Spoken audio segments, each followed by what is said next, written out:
What's the most disturbing secret you've discovered about someone close to you? Part 2. 1. I had a friend I knew for 20 years off himself. I got the call early in the morning right before I left to work. I remember sitting in my car crying in disbelief, but still had to go to work. I put my phone on Do Not Disturb for the entire workday, though. When I got home, I discovered many texts and voice messages on my phone. I read them and listened to them all.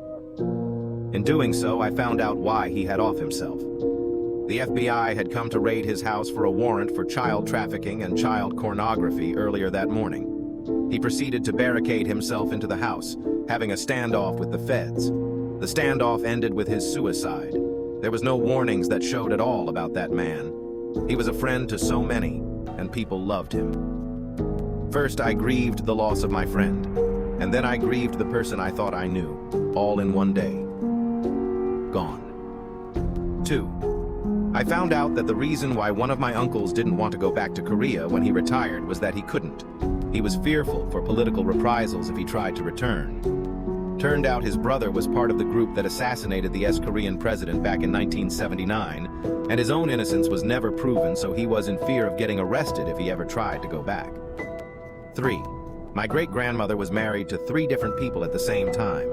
The men were from different branches of the military. She was collecting all 3 of their paychecks at a time. 4. An uncle beat a guy almost to death with his bare hands. He had walked in on a friend molesting a kid. He had to pay a fine and do community service for a long time, but also didn't have to pay for beer at the local bar for a few months. He was so reserved and kind, so it threw me when I found out what he'd accomplished in his younger years. 5.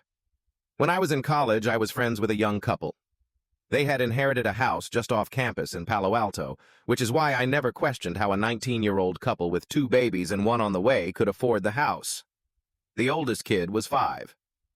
I was at their Memorial Day BBQ and met an older woman in her 50s who introduced herself as Mom. I casually asked whose mother.